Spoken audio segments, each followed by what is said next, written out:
Alhamdulillah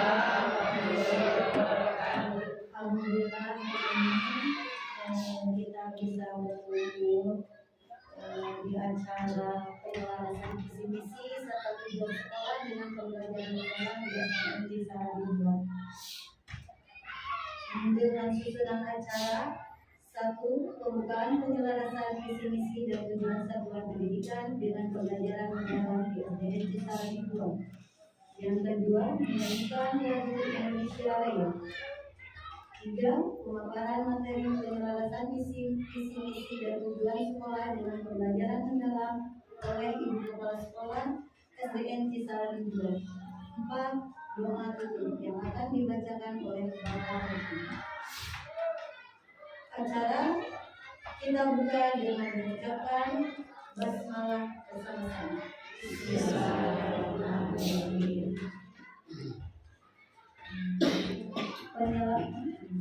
Menginjak acara yang pertama yaitu yang kedua menyanyikan lagu Indonesia Raya yang dibawakan oleh Ibu Yanti Supriyanti. Hadirin dimohon duduk.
Acara selanjutnya yang ketiga yaitu pemaparan materi penyelarasan visi-misi dan tujuan sekolah dengan pembelajaran. Assalamualaikum warahmatullahi wabarakatuh.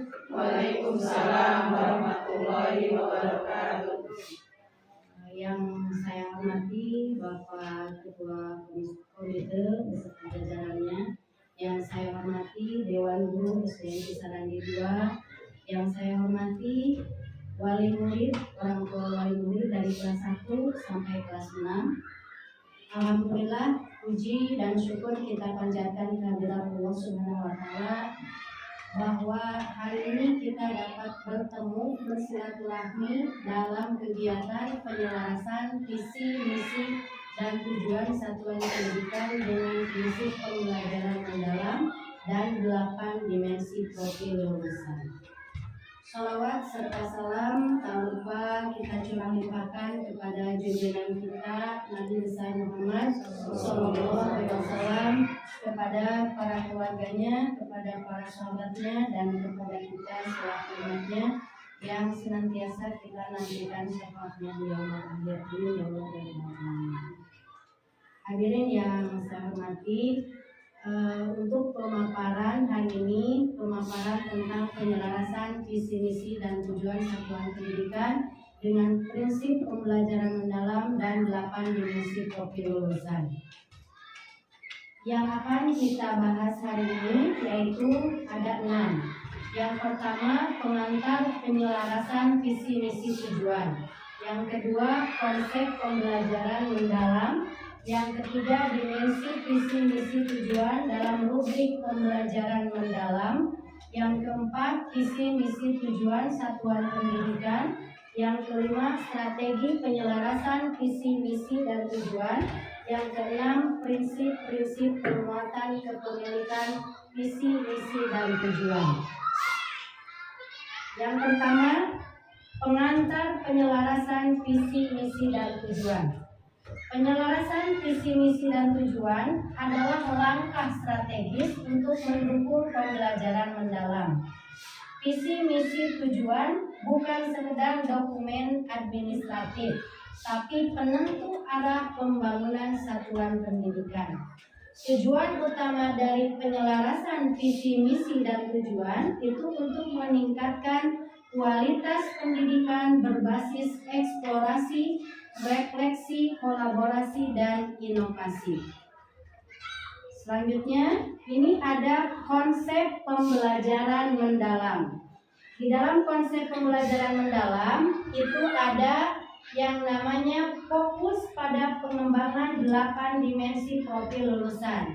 Ini adalah pengganti Bapak Ibu, pengganti dari profil pelajar Pancasila menjadi 8 dimensi profil lulusan. Jadi ada 8 ya kalau sekarang. Yang pertama itu keimanan dan ketakwaan terhadap Tuhan Yang Maha Esa. Yang kedua keluargaan, yang ketiga penalaran kritis, keempat kreativitas, kelima kolaborasi, keenam kemandirian, ketujuh kesehatan, dan kedelapan komunikasi. Itu yang disebut 8 dimensi profil lulusan. Yang kedua, prinsip pembelajaran mendalamnya apa? Ada 3, mindful, meaningful, dan joyful. Ya, kalau bahasa kerennya itu ya Bapak Ibu, mindful, meaningful, dan joyful. Pokoknya full. Tapi di sini apa mindful itu? Berkesadaran. Apa meaningful itu? Bermakna. Dan joyful apa? Menyenangkan. Jadi di sini anak di dalam pembelajaran mendalam di kelas itu harus mencakup 3 prinsip ini. Kalau disingkat BBM, berkesadaran, bermakna, dan menyenangkan. Di kelas itu anak harus seperti ini dengan pembelajaran mendalam.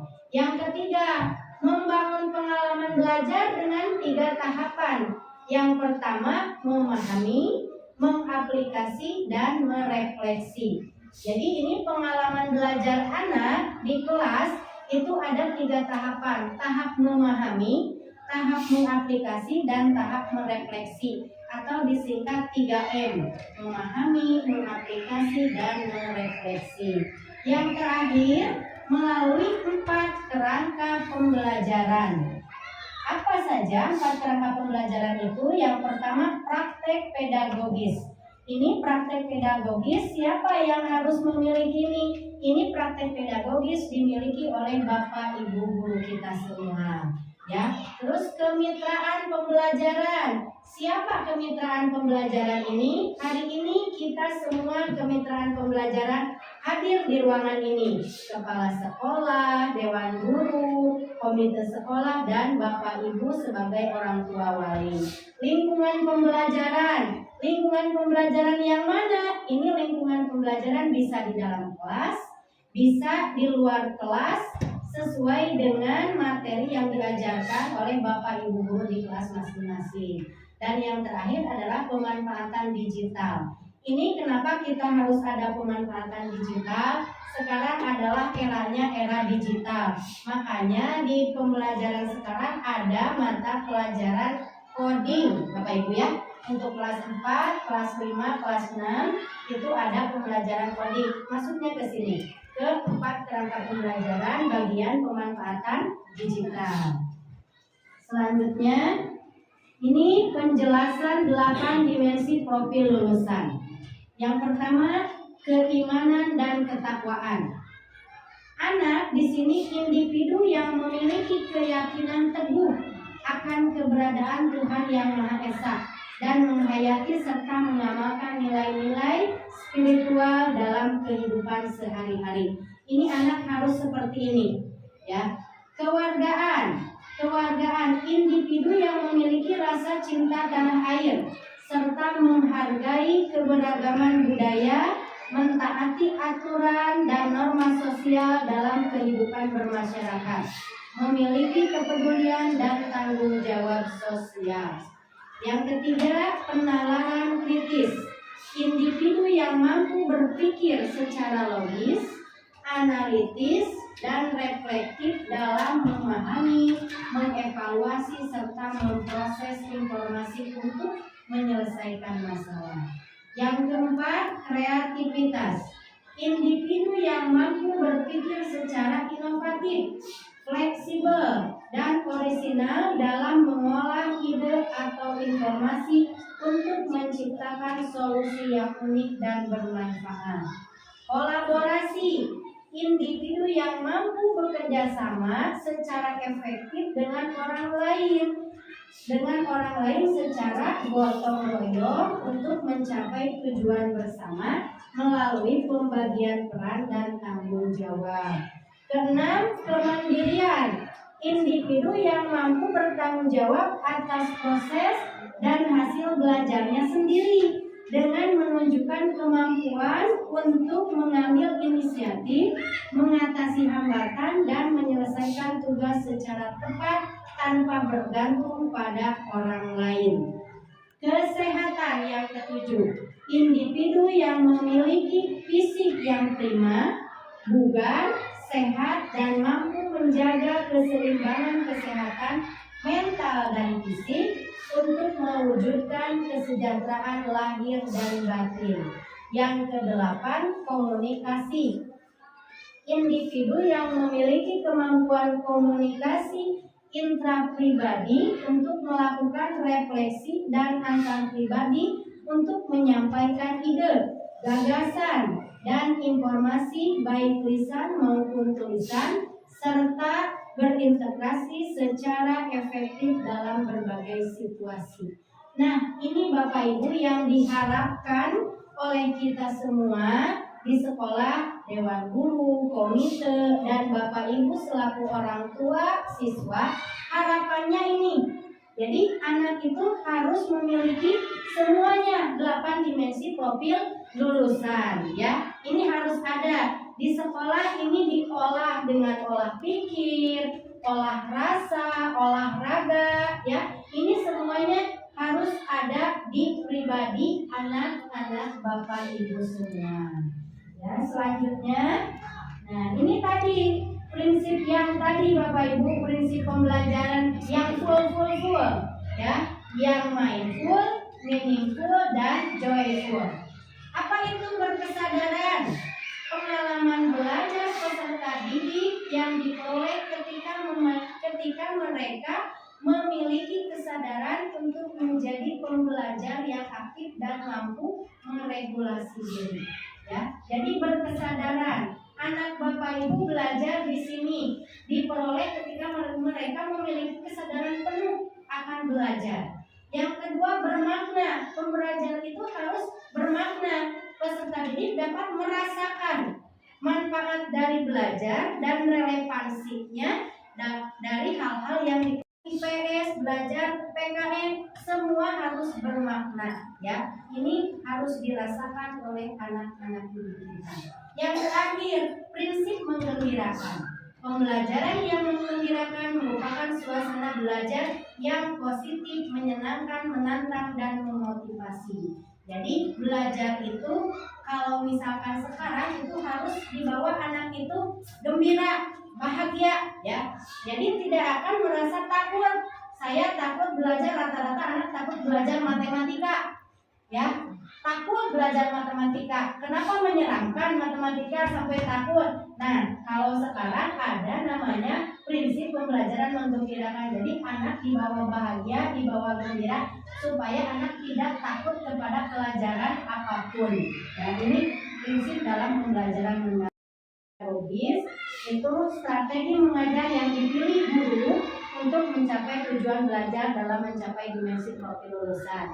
Ini adanya di Bapak Ibu guru. Kemudian yang kedua, kemitraan pembelajaran. Kemitraan pembelajaran membentuk hubungan yang dinamis antara guru, peserta didik, orang tua, komunitas, dan mitra profesional. Itu adalah komite sekolah.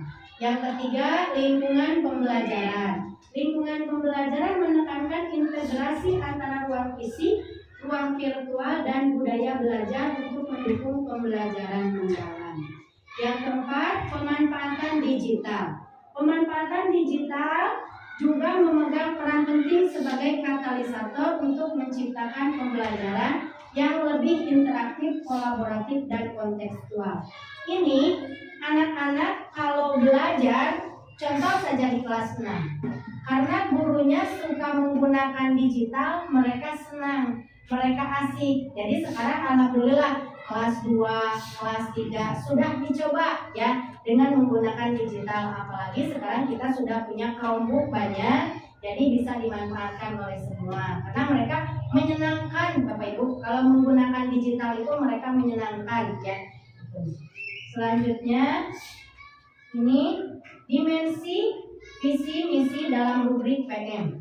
Nanti Bapak Ibu lihat visi misi kita apakah sudah selaras, di mana posisi visi misi sekolah kita. Apakah dimulai berkembang, apakah berprogres atau di posisi mapan.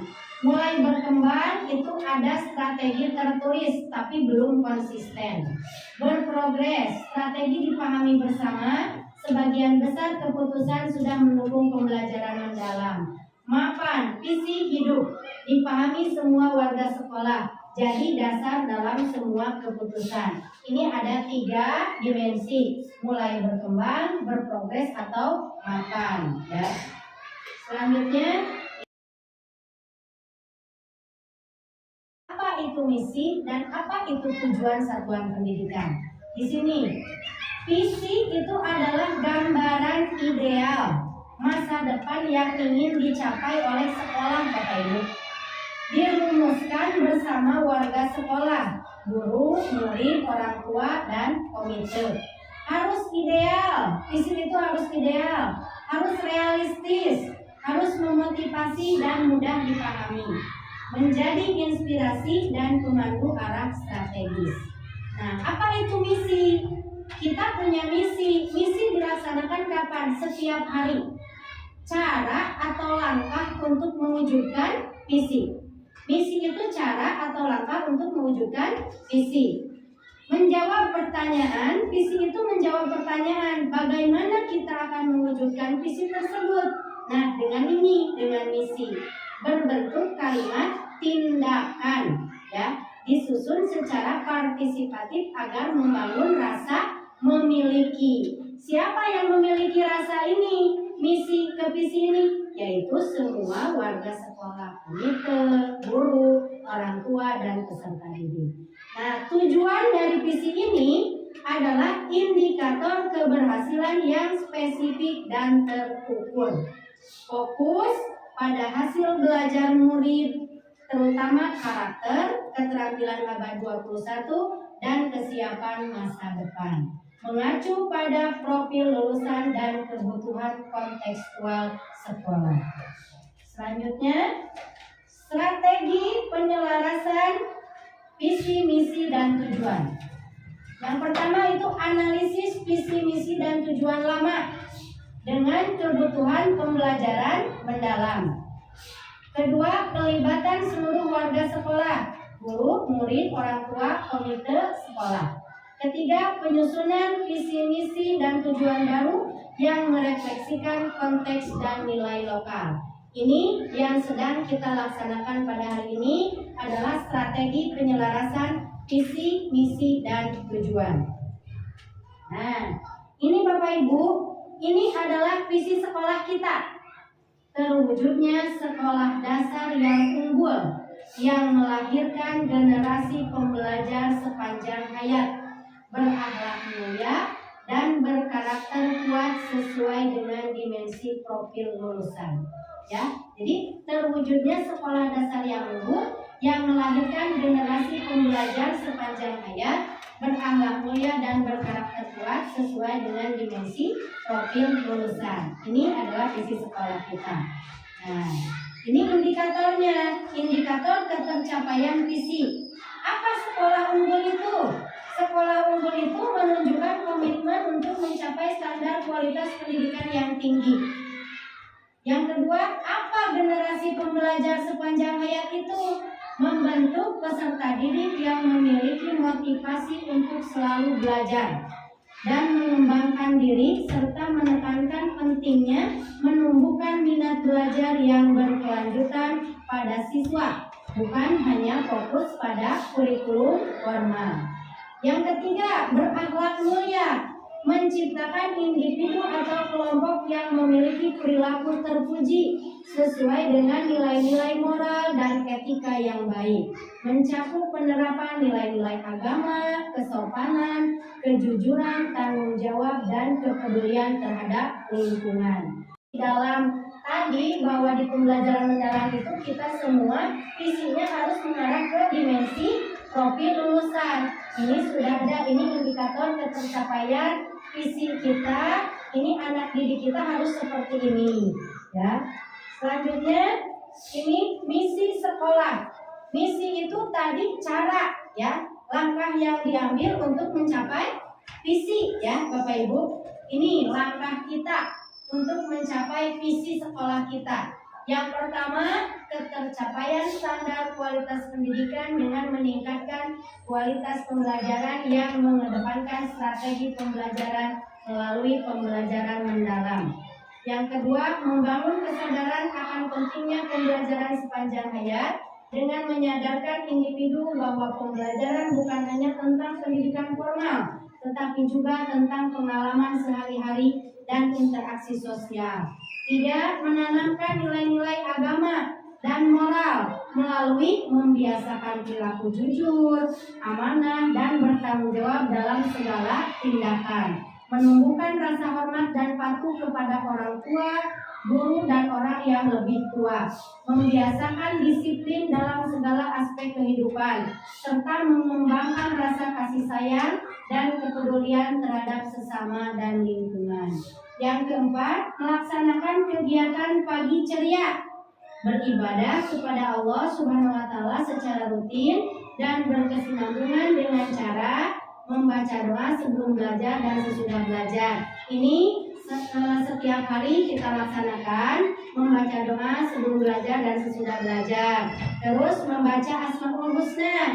Ini kita laksanakan setiap hari Jumat. Kita membaca Asmaul Husna. Terus di hari Jumat ada duha hebat. Semua anak mengikuti sholat duha di lapang bersama. Terus Jumat ngaji, kita ngaji Yasin setiap hari Jumat bersama-sama. Hafalan surat-surat pendek juz 30. Ini anak-anak sudah diberikan dari kelas 1 sampai kelas 6. Surat-suratnya itu semua dari kelas 1 sampai kelas 6 berbeda. Ada yang 5 surat, dapatnya 1 semester, ada yang 4 surat. Jadi kalau 1 tahun itu anak minimal kelas 1 itu harus hafal 8 sampai 10 surat. Itu kelas 1, kelas 2 sama.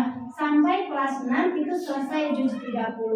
Jadi diharapkan dengan adanya metode seperti ini, anak keluar dari kelas 6 itu anak minimal sudah bisa juz 30 saja, gitu ya. Itu program sekolah kita. Terus menyanyikan lagu Indonesia Raya itu dilaksanakan setiap hari sebelum pembelajaran dimulai. Dan yang terakhir, melaksanakan senam anak Indonesia hebat. Ini kita laksanakan setiap hari Kamis secara gebiar dan setiap pembelajaran olahraga itu selalu dilaksanakan senam anak Indonesia hebat. Selanjutnya yang kelima, membangun karakter yang kuat dengan menanamkan nilai-nilai moral dan etika melalui berbagai kegiatan pembelajaran dan pengalaman di sekolah, serta menciptakan lingkungan belajar yang kondusif melalui penyediaan lingkungan yang aman, nyaman, dan mendukung eksplorasi serta kolaborasi. Yang keenam, mengembangkan potensi siswa secara holistik melalui memberikan kesempatan bagi siswa untuk mengembangkan potensi akademik, non-akademik, dan sosio-emosional mereka sehingga dapat mewujudkan dimensi profil lulusan. Yang terakhir, membangun kemitraan dengan orang tua, komite, dan masyarakat melalui melibatkan orang tua, komite, dan masyarakat dalam proses pendidikan untuk mendukung perkembangan siswa secara optimal. Selanjutnya, ini adalah tujuan. Nah, tujuan sekolah kita, tujuan itu ada 3, Bapak Ibu. Ada tujuan jangka pendek, 1 tahun ke depan, ada tujuan jangka panjang, 2 sampai 3 tahun ke depan, dan ada tujuan jangka panjang. Itu 4 tahun ke depan. Ini yang kita tuju dari visi kita itu. 1 tahun kita ini yang pertama meningkatkan kualitas pembelajaran melalui penerapan model pembelajaran inovatif, merancang pembelajaran dengan strategi strategi pembelajaran melalui pembelajaran mendalam, menghasilkan kualitas pendidikan melalui peningkatan prestasi siswa di bidang akademik. Kita lihat visinya itu di 4 tahun saja ya Bapak Ibu. 4 tahun ke depan sekolah kita harus seperti apa? Yang pertama ini menghasilkan kualitas pendidikan melalui peningkatan prestasi siswa di bidang akademik dan non-akademik. Alhamdulillah sekolah kita kalau di bidang non-akademik terutama olahraga itu renang ya, renang selalu jadi juara. Kalau dari renang ya, sisa nanti itu dari renang. Terus kalau dari FLS juga kita punya pantomim. Ini Bapak pantomimnya, Pak Devi ya, selalu jadi juara itu. Nah, itu salah satu dari visi sekolah kita yang sudah berhasil ya. Itu salah satunya Bapak Ibu. Kemudian yang kedua, mengembangkan potensi siswa sesuai dengan minat dan bakatnya. Ini di bidang olahraga ada yang senang voli, main bola, bulu tangkis. Ini di sini di sekolah kita dikembangkan potensi siswanya. Yang ketiga, membangun sarana prasarana sekolah untuk menunjang pembelajaran yang memotivasi keinginan selalu belajar ya. Terus selanjutnya, membangun budaya dan kultur sekolah yang kolaboratif yang menyediakan fasilitas untuk mengembangkan kreativitas dan inovasi siswa. Kelima, menghasilkan lulusan yang hafal juz 30. Nih, Bapak Ibu menghasilkan lulusan yang hafal juz 30. Kalau anak kita keluar dari SD sudah hafal 1 juz, Bapak Ibu, juz 30, kalau mau masuk ke SMP negeri tanpa ada apa-apa, tanpa ada persyaratan, cukup 1 hafal juz 30 itu sudah masuk. Ya. Kenapa mengambil visi ini? Karena kita melihatnya 4 tahun ke depan anak-anak bisa juz 30 dan nanti kalau mau ke SMP negeri tidak susah kalau sudah hafal juz 30. Tinggal anak itu sudah bisa Pak juz 30, silahkan bacakan juz 30 gitu. Ini ya, ini makanya kita ada program seperti ini. Karena menghasilkan lulusan yang memiliki mental pembelajar sepanjang hayat. Jadi tumbuh pada diri anak ingin selalu belajar, dan belajar. Yang ketujuh, mewujudkan kemitraan dengan orang tua, siswa, komite, dan masyarakat. Selanjutnya, ini prinsip penguatan kepemilikan visi, misi, dan tujuan. Yang pertama, partisipasi. Tanpa ada prinsip ini, visi, misi, dan tujuan tidak akan tercapai. Keterlibatan nyata semua warga sekolah. Yang kedua, kepemilikan bersama. Tanpa ada kepemilikan, ini rasa kepemilikan bersama, visi misi tidak akan tercapai. Visi misi dan tujuan milik seluruh komunitas sekolah. Tadi bahwa visi misi itu bukan karena saya pribadi yang membuat berarti milik saya, bukan.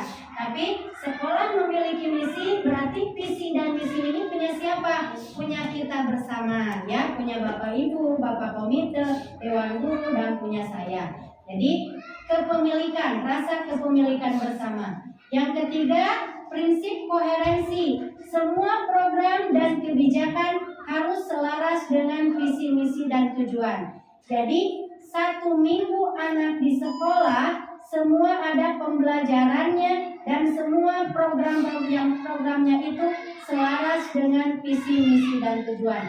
Tidak ada program sekolah yang tidak ada di visi misi Bapak Ibu. Semua program yang dijalankan oleh sekolah kita dari hari Senin sampai hari Jumat, 1 bulan, 2 bulan sampai 1 tahun itu selaras dengan visi misi yang sudah dituliskan.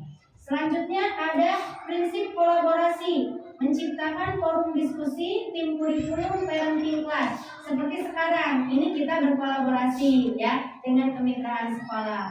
Yang kelima, transparansi. Transparansi berarti keterbukaan dalam perumusan visi, misi, dan tujuan sekolah. Ya, jadi Bapak Ibu perlu tahu visi, misi, dan tujuan sekolah itu untuk apa. Ya, misalnya seperti ini, anak hari Jumat ada sholat duha.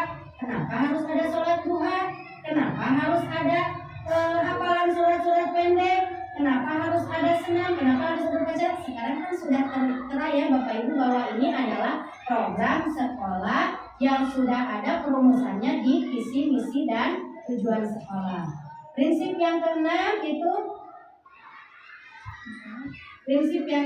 itu akuntabilitas. Tanggung jawab semua pihak terhadap peran dan kontribusinya dalam mewujudkan visi, misi, dan tujuan. Karena visi misi ini adalah kepemilikan bersama, maka tanggung jawab oleh semua pihak juga secara bersama-sama, ya.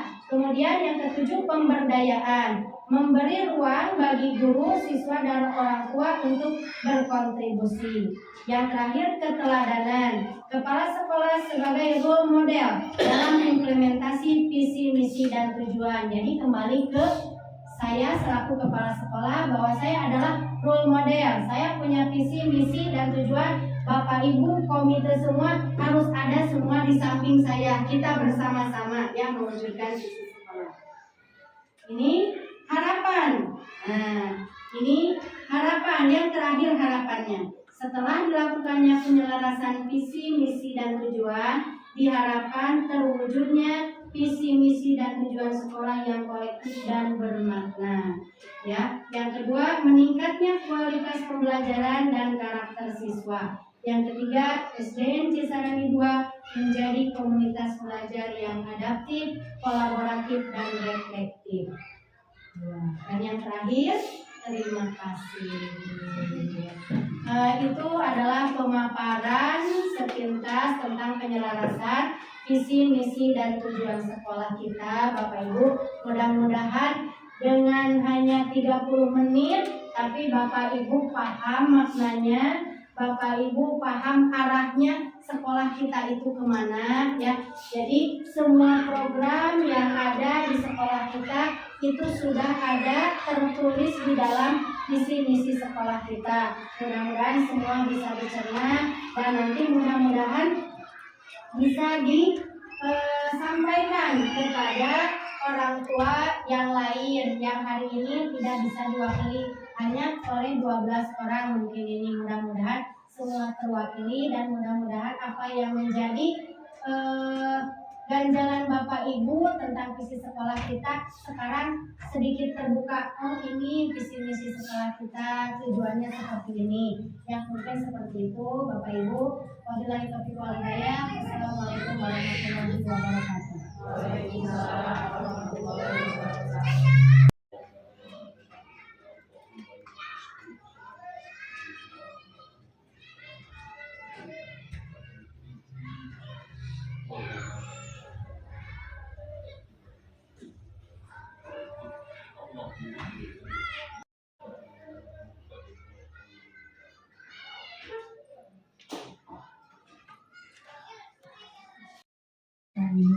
Visi tujuan sekolah dan pembelajaran dalam di SDN Cisarani 2. Kita tutup dengan pembacaan Alhamdulillah. Wassalamualaikum warahmatullahi wabarakatuh.